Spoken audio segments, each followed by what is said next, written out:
In the weeks since protests began following the murder of George Floyd, the movement has been more successful than many people could have imagined. 53% of American voters now say that they support Black Lives Matter, when only 2 years ago it was around 40%. Multiple major corporations in America have now said that they are actively going to diversify their workplace and hire black people who they've previously discriminated against for so long. And millions of white Americans are now desperately trying to find a second black friend. But one of the biggest shifts in America is something the country has been resisting for 155 years. Over at the Capitol, House Speaker Nancy Pelosi is calling for nearly a dozen Confederate statues to be removed from that building, saying they pay homage to hate. At a rally in Richmond, a statue of Confederate President Jefferson Davis was pulled down last night. The face smashed in before it was towed away in pieces. NASCAR's Bubba Wallace racing last night with the hashtag Black Lives Matter painted on his car. The race starting hours after NASCAR banned the Confederate flag. That was a huge pivotal moment for the sport. A lot of backlash, but it creates doors and allows the community to come together as one. Yeah, from Congress all the way to NASCAR, all over the country, people are asking the question, is it finally time to let go of the Confederacy? And I think it's really impressive that NASCAR is doing this, because the Confederate flag is extremely popular with a lot of their fans. In fact, just to soften the blow, here's maybe what they should do. Ban the fans from bringing the flag to the races, but then incorporate it into the race itself, you know? So like if you win the race, they wave the checkered flag, and then for the loser, they wave the Confederate flag. Yeah, that way everybody wins. The one thing that does confuse me though is, why did Congress have Confederate statues in the first place? I mean, the Confederacy fought against America, so why would you have statues of them in America's Capitol building? It makes no sense. That's like white ladies having statues of gluten in their kitchen. And I'll show you a funny picture of what that would look like, but I still have no idea what gluten actually is. I mean, it's a little insane how it feels like the government treats actual traitors better than black citizens. George Floyd maybe had a $20 bill that was counterfeit. He gets choked to death. The president of the Confederacy was responsible for 500,000 dead Americans, and the response is, well, let's ask the quarry for the finest piece of marble. We got to remember this guy. So more than 150 years after the Civil War, the winning side is finally deciding it doesn't need to keep celebrating the side that tried to destroy them. And one step that the Pentagon is considering is renaming military bases that are named after Confederate officers. You know, names like Fort Bragg in North Carolina, Fort Hood in Texas, and Fort Slave Catcher in Georgia. I don't even know how they let that one pass. But what's interesting is that while the military thinks that this symbolic move can help race relations in the ranks, the commander in tweet strongly disagrees. U.S. military leaders have expressed a willingness to discuss renaming bases named after Confederate generals. But tonight, President Trump says that won't happen, saying they are part of a great American heritage. In a tweet from the president, he writes, "The United States of America trained and deployed our heroes on these hallowed grounds and won 2 world wars. Therefore, my administration will not even consider the renaming of magnificent and fabled military installations." You know, part of me thinks Trump is doing this because he's trying to appeal to his Confederate-loving base. The other part of me thinks he's doing it because he thinks Fort Bragg is named after him. Never been humble, so powerful, I'm the best. They say that I brag better than everybody. But as usual, like, Trump's logic makes no sense.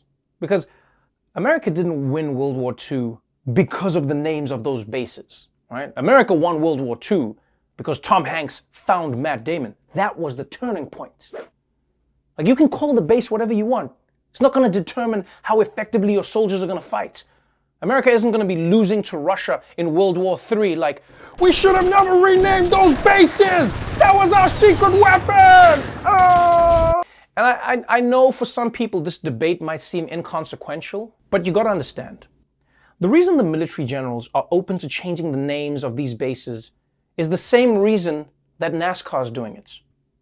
They want the military to take a unified stand against racism. And they want to show that the American military stands for all Americans, including the millions of minorities who have served within its ranks. Because take a second, just take a second, and imagine being a black soldier training at a base that is named after somebody who didn't even think of you as a human being. that isn't just offensive to those soldiers. It's offensive to the Confederate generals too. Because I mean, imagine if they came back and saw what was happening at a base that is named after them. My God, all of the slaves have guns. You know, with all these protests sweeping across America, people have been comparing this moment to the civil rights movement of the 1960s. And much like the 1960s, law enforcement officers have met these calls to end police brutality with even more police brutality. Across the country, peaceful protests have too often devolved into standoffs with heavily armed police using military-style tactics. Flashbangs, tear gas, rubber bullets, helicopters, armored vehicles. Law enforcement in riot gear approach a barrier. Protesters on the other side, hands up in the air, chanting, "Don't shoot." But that's exactly what they did, shooting tear gas and rubber bullets. The threat of terrorism after 9/11 convinced many departments to stock up. Now, those departments are facing off against their own citizens. Just take a moment to think about that. The police department got this heavy-duty equipment to fight terrorists. That's why they got the equipment, post 9/11. And now they're using it against Americans who are exercising their right to protest. And I'm sorry, what about these people screams terrorists to you? Like, maybe I've forgotten my history, but I don't remember the part where Al-Qaeda attacked America with cardboard signs. And an argument I've heard some people make is that the only reason the police are doing this is because the protesters are looting or being violent. That's what they say. No, they're doing this because the people are violent. But as happens so often, the police's story never matches the actual footage. Because for the past week, the internet has been full of videos of police officers attacking protesters with no provocation whatsoever. Caught on camera from coast to coast, alleged excessive force by police officers. Attacks against protesters who were demonstrating against police brutality. In New York, police drove a vehicle into a crowd of people protesting there. In Los Angeles, police swing batons at people who witnesses say were simply standing with their hands up. A New York police officer caught on camera pushing a woman who was demonstrating. An officer pulling a man's face mask off and spraying him with pepper spray. This unsettling image of an officer kicking a woman who was maced. Caught on camera, a protester run over by an HPD mounted patrol unit at the height of the protests. We as black people deal with this every day. Black and brown people are treated brutally every day. I don't care who you are, those images have to be upsetting to watch. Because these images are the antitheses of what America is supposed to stand for. Right? This is supposed to be the country where you have the freedom to say whatever you want. A democracy, right? You can say whatever you want, whether it's Black Lives Matter or let's all drink bleach. The government is not supposed to physically punish you for that.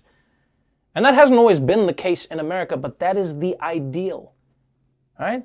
When people were protesting in Michigan, saying that they want to go out, they want to go back to work, they want to get haircuts, they don't care about the coronavirus, they weren't getting beaten up. And that's what America is, the freedom to protest. And the freedom to protest isn't the only American ideal that the police have been trying to suppress lately. It seems like they've been really making a concerted effort to go after the free press. More than 300 journalists have faced press freedom violations. Across the United States, the camera is rolling when law enforcement seem to be targeting journalists. I am press. Please. We identified ourselves as press, and they fired tear gas canisters on us at point-blank range. This Australian cameraman and reporter were shoved and hit while live on air. Police now advancing on protesters. Oh my gosh, we're moving. I'm getting shot. I'm getting... In Louisville, pepper balls fired at a crew on live TV. Who were they aiming that at? At us, like directly at us. Yeah. Those videos are what's happening in America right now. Cops are just openly firing tear gas and pepper bullets and everything on journalists. I mean, I can't blame them. If I was doing the shit that the police have been doing, I wouldn't want anyone recording it either. So, the police are attacking unarmed protesters, defenseless reporters. I mean, at this point, You might be wondering, is there anyone non-threatening enough that the police would not get violent with them? And what we're learning is that the answer is no. A Salt Lake City police officer in full riot gear using his shield to push an elderly man with a cane. The man falls face first onto the ground. 2 officers in Buffalo, New York, pushing a 75-year-old man who falls to the ground, hits his head, and starts bleeding. None of the officers in the video appear to help him. I don't care how many times I see that video, I will never get used to it. Because it's bad enough that these cops push an old man who's walking over to them, but the fact that they walk over him, they walk past him while he's bleeding out on the sidewalk. Like, who are you protecting and serving, if not that old man? And think about it, these were just 2 that were caught on video. Now, as usual, when videos like this come out, the excuse is always the same. People always want to defend those police by saying, those are just a couple of bad apples. That is not a signifier, that is not representative of the entire police department.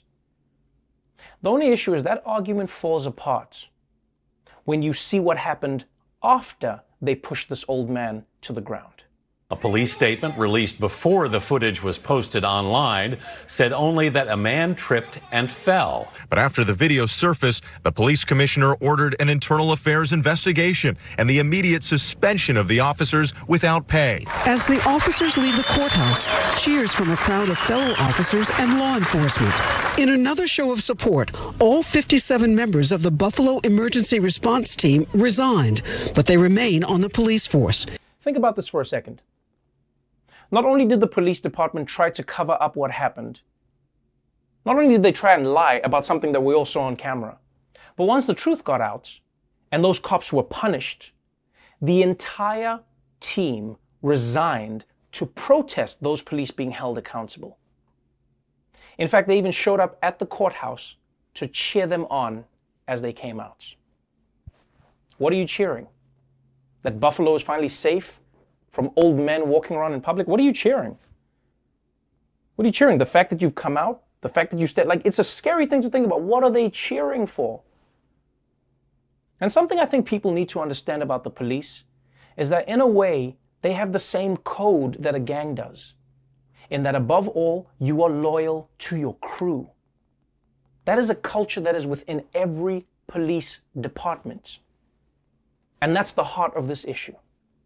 If good police are willing to look the other way or even join in when the bad police abuse their powers, you can make new rules and regulations all you want, but it won't matter. America's not going to be able to fix this problem until we have police whose first priority is protecting and serving the people instead of protecting and serving themselves. You know, with states opening up and people protesting in the streets, a lot of the public feel like coronavirus is over. The only problem is nobody told coronavirus. America's COVID-19 pandemic has passed another terrible milestone. As of this morning, more than 2 million Americans have tested positive for the coronavirus. More than 112,000 of them have died. The head of Harvard's Global Health Institute said yesterday the U.S. death toll could reach 200,000 in September. Earlier this week, 16 states reported an increase in average new COVID-19 cases compared to 2 weeks ago. At least 14 states have seen a rise in current hospitalizations since Memorial Day, including Texas, where hospitalizations jumped 42%. In Arizona, hospital capacity is at 83%. State data shows the usage of ventilators, ICU beds, and intubations at all-time highs. You know, I can't say this for certain because I'm not like a scientist, but I feel like coronavirus grew up with a father who never loved it. Because right now it's working really hard to prove itself. I mean, 200,000 deaths by September?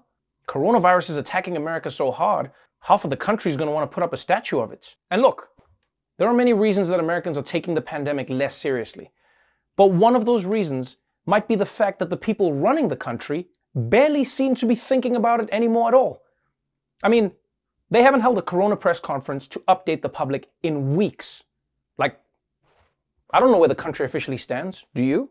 Are we winning? Are we losing? Can we go back outside? Can we sneeze on the buffet again? Like, what's happening? And it doesn't help that yesterday, just yesterday, the head of the coronavirus task force did this. Vice President Mike Pence has deleted his tweet showing campaign staff ditching coronavirus safety recommendations. He posted the tweet last night showing him with a large group of Trump re-election campaign staffers with no social distancing or face masks. That despite the fact that these are the recommendations of the coronavirus task force that is led by Pence. You see, this is the problem. How do you expect the public to take things seriously when you yourself are not taking it seriously? You tell people to wear masks, but then you're raw dogging the air. You tell people to social distance, but then you guys are crammed together like those tiny fish, like the fish inside the can. The fish. You know the fish. They got the smell. It's on the tip of my tongue. God damn it. Anyway, you know what I'm talking about, because it's clear to see America's battle against COVID. Sardines. It was sardines. You're packed together in a room like sardines. Look, the point is, America's botched coronavirus response is just one of the reasons that 74% of Americans now feel like the country is on the wrong track. And I don't blame them. Police are beating up protesters in the streets. Millions of people are unemployed. And Georgia couldn't even hold a primary election without making people wait in lines for hours. Clearly, American democracy is failing, which means there's only one thing to do. What if I told you about a country in crisis? A country ravaged by disease. Where the economy has collapsed. Where soldiers patrol the streets. A government gasses its own people. And the lines to vote are longer than the bathroom line at Coachella. Now what if I told you that country is America? Plot twist! That's the Shyamalan. Admit it. America is a failed state. America needs a return to democracy. And if it's one thing America knows, it's when a country needs democracy, you invade it. It's time for someone to invade the United States. Specifically, Canada. That's right. We're asking the good people of Canada to invade us. Please. Please. Please invade us. Please invade us. For the love of God. Wait, what do y'all pray to up there? Y'all pray to a moose? We're not asking for a donation. We're asking for an invasion. Some of our states are already basically Canadian. Minnesota, Maine, the non-Detroit parts of Michigan. We're right next to you. Just invade us for the weekend and see if you like it. Come on. No new languages to learn. It's English, but with a slightly more normal accent. And to my fellow Americans, why would we not want Canada to invade us? We'll still have racism, but it'll be polite. Canadian racism, with a smile. In Canada, we apologize for making fun of you so much. We're so sorry. I'm so sorry. Look, y'all make it easy. We're just jealous of your functioning healthcare system, which, if you don't mind, bring that with you. We did great under our last black president. We're willing to try yours. And on top of all that, I want to f*** a Canadian. I want to f*** a Canadian. We want to f*** Canadians. So if you agree that Canada should spread democracy to the United States, if you're ready to see Canada's military Zambonis roam the streets of our great nation, go to dailyshow.com/invade us. Sign the petition and share with your friends. If enough of us ask and we do it politely, they can't say no. While all of this racial reckoning is going on, it's really easy to forget that this is also an election year. Last night, Democrats and Republicans lined up to vote in Georgia's primary elections. And when I say lined up, I mean they lined up. Today, voters in Georgia were met with long lines and confusion at polling places as they tried to cast ballots in the state's primary elections. From the air, you could see long lines of Georgia voters, socially distanced, stretching through parking lots. Voters reported standing in the hot sun for up to 4 hours. An extremely long wait. I've seen lots of people leave, that don't have it, understanding employers. We got to do better when it comes to voting. This is a crisis in our world to make us not exercise our right to vote. Please, God, help us. God damn, did you see those lines? That didn't look like a voting day. It looked like the last scene in Us. And by the way, kudos to that white woman for using her complaining superpowers to defend democracy. We need to see more of that, instead of all these white women you see complaining that their iced tea is too cold. Because whether you're black, white, Republican or Democrat, nobody should have to struggle to vote. I think we can all agree on that. Nobody should have to wait 4 hours to vote. This is an election, not the latest pair of Jordans. And that's what yesterday was. It was a struggle, an unnecessary struggle. And the reason it went wrong is because of everything. Georgia, a key battleground state in November, had rescheduled its primary twice because of the coronavirus pandemic. Health concerns kept many longtime poll workers from showing up today, leaving inexperienced volunteers to run new voting machines for the first time. Polling precincts that were at churches, assisted living centers, and senior centers had to be moved because of the coronavirus. Georgia's Secretary of State, who oversees the election, is blaming local officials, saying poll workers were not properly trained. The employees didn't understand the system. So what were they doing for all these months? All of a sudden they wake up and they say, let's have an election on Tuesday? One county official firing back at the Secretary of State, saying if there was a failure of leadership, it starts where the buck should stop, at the top. Now Georgia's Secretary of State has launched an investigation ahead of November's election. You know, it's funny how America has unlimited resources to make sure that countries around the world get democracy, but then America never seems to have the resources to make sure that there's democracy in America. I mean, if Atlanta wants more voting resources, maybe they should just declare that they're a country in the Middle East. Yo, so we're actually Afghanistan, Atlanta, so can we get some of that democracy cash? And while these issues were happening across the state of Georgia, they were especially bad in black areas. 3/4 of the people who called the hotline to complain about voting problems were black. And partly, that's because out of the 53 Georgia counties where polling places have been closed since 2012, more than half have large black populations.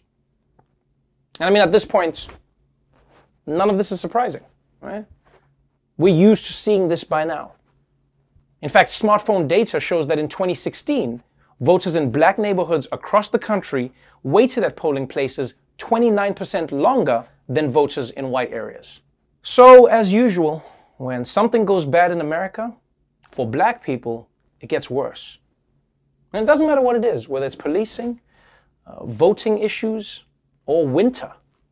Yeah, because the Weather Channel says it's 30 degrees, but for black people, that shit feels like -10. So once again, America had an election day, and once again, America had a case of severe electoral dysfunction, especially with coronavirus now in the mix. And you know, just like with coronavirus, America has an opportunity right now to heed the warnings before it's too late. Because this isn't just a problem in Georgia, right? We've seen these issues all around the country.